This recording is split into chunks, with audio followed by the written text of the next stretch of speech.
Hey guys, Tom Rucci here. So this is 21 to 21 day 16, 6 days until my 21st birthday. And you actually caught me in the car close around dinner time here. So I have my Taco Bell, which I picked up coming back from my friend's house. So I'm gonna eat it. So if this video sucks, deal with it. So I also, before I turned this camera on, I was listening to, on my CD player in my car, some songs from Crosby, Stills, Nash & Young's new release, Live 1974, 40 years ago. Oh.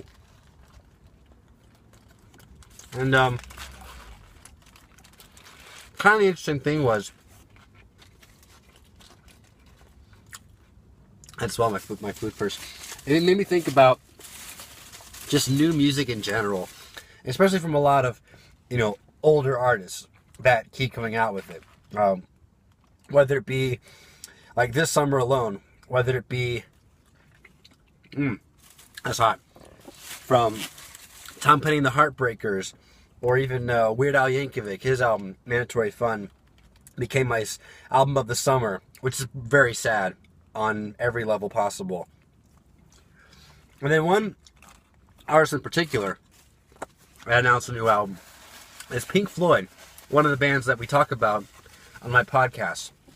And it's funny because when the news broke, I wasn't particularly thrilled by it. I was just kind of like an, oh, okay. It wasn't so much of a, oh, cool. It was just, oh, okay, that happened.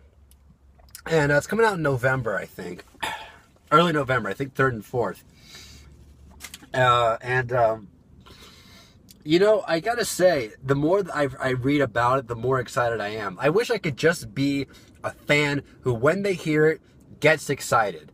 I'm not there yet, and I don't know why, and it kind of not worries me, but it just makes me, compared to my other friends who are Pink Floyd fans, you know who you are, they get excited about it right away. For me, it takes me maybe about like the second or third press release to actually get excited about this. There's the track, they just put the track listing, the album cover, Stephen Hawking's going to be on it. The second time he's ever been on a Pink Floyd album. First time I was on the song Keep Talking. Look that one up from this album, actually. Kind of funny that I'm wearing this shirt. It's funny, I planned these things in advance. I had no idea that I was wearing this. From their album Division Bell, which features these two stone heads. Can't really get in the view of the camera without stretching myself and making my burrito roll on top. I had to put some sauce on it. Shout out to my friend Zach from a cappella choir in college, where he witnessed, once we went to a Taco Bell, he witnessed me flood my burrito with fire sauce. And at first he thought I was insane, and then he gave me the thumbs up, you go, man. So, little shout out to him. Well, my burrito poofed beef on me.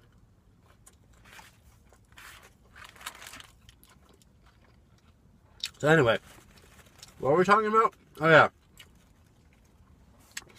We're talking about Pink Floyd, their new album called The Endless River. First album in 20 years. Can you believe that? Mostly compiled from songs from their previous album. What's funny, their previous album, of course, like I just said, celebrated their 20th anniversary this year in a box set, which had no new material whatsoever. It was just the album remastered. There was a vinyl edition. There was a high-definition Blu-ray edition. I didn't get that. I'm not into that. I'm excited that it came out, but I'm not going to get it at any point. I'm not even rushing to get it. And usually with these box sets, with these anniversaries, you include things that had never been released before. So you could have included some of these tapes that they're working on, but evidently they're working on them to update them, bring them into 2014 sound, using sounds from their previous band member, Rick Wright, who had recorded these back in '94, adding lyrics to it. So I get that's why they're not releasing it with the box set. It's a new album. And you know what? That's exciting, because at least we're getting new stuff, because when we did the last album, which is called The Division Bell, by the way, I don't know if I just said that, but we talked about it on my podcast episode. I'll put a link in the description to check that out. You can also download it and stream it on YouTube. We talked about how that album makes a great swan song for the band, as if they never have to make another album again, and it just so happens they are. Even though it's not technically new stuff, they're recycling old bits that they never used before. But that's fine. I have no problem with it as long as anything new comes out in general. Excuse me. But yes, I'm looking forward to it. I've seen the track listing, and some of the track listing is really like odd titles. So I'm really curious to see how they're going to sound, and if they have any meaning. There's one particular song which I can't help but get a kick out of, is called Autumn '68, and I can't help but think there is a Pink Floyd song years and years and years and years back called called Summer '68. So I have to wonder if it's a sequel or anything. I don't know. It'd probably be exciting to check it out.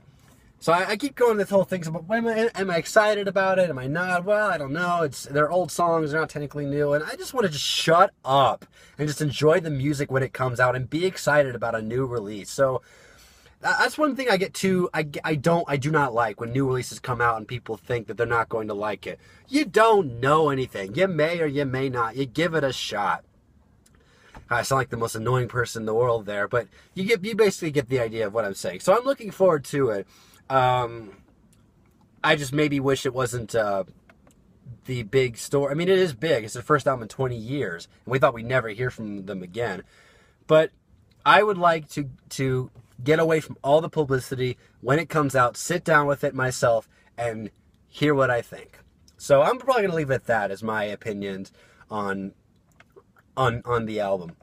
As regards to new music, I don't have a problem with new people putting out new music. In fact, 5 days from now, I'm so excited. We're going to see Paul McCartney in the American Airlines Center, and we bought the tickets because we want to hear songs from the new album played live, because the new album is fantastic. I love it. I mean, I'm being biased, as Paul McCartney is one of my biggest musical influences and heroes. I follow almost everything he ever does.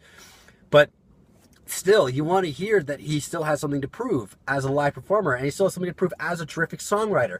Yes, we all know Paul from Band on the Run and Silly Love Songs and Yesterday and Hey Jude, but he is that. He is great for what that is. They're great. I'm not saying those songs are bad. I love them also, but he also can write some really great lyrics and some really great songs and scores and musical pieces.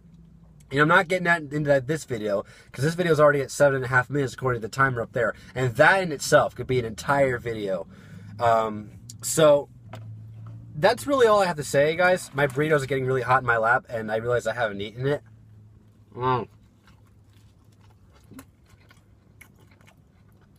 Again, if this vlog sucked for you, deal with it.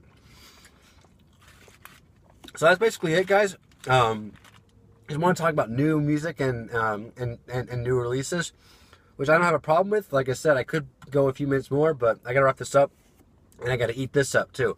So plugs really quickly. You can follow me on Twitter at @It'sOnlyTom. There's an underscore in between each word, and there's no apostrophe. You can follow me if you want to. Shut up! It's car honking. You can follow me if you want to hear me rant more about the album when it comes out, and lower your IQ a bit to hear me just ramble on and on and on and on about it. You can follow me on Vine, link in the description for that. You can find my podcast, Triple Threat. We are available online for download and for on YouTube. Sorry, I lost my train of thought there. And even check out the episode we did on The Division Bell, Pink Floyd's last album. It was a really great one. I was really proud of it. I'll put a link to that individual episode in the description below for you to check that out, like it, favorite it, share it on Facebook and Twitter, and subscribe. Please. Let's wrap this up. So anyway, guys, thanks for watching. 6 days until my birthday. I'm so excited, and it's just really just good to be having these great feelings, and just stop confusing yourself and just live in the moment. So take that from today's video today. So thank you guys for watching, and I will see you tomorrow with a brand new video on 21 to 21 on my birthday adventures. See you guys.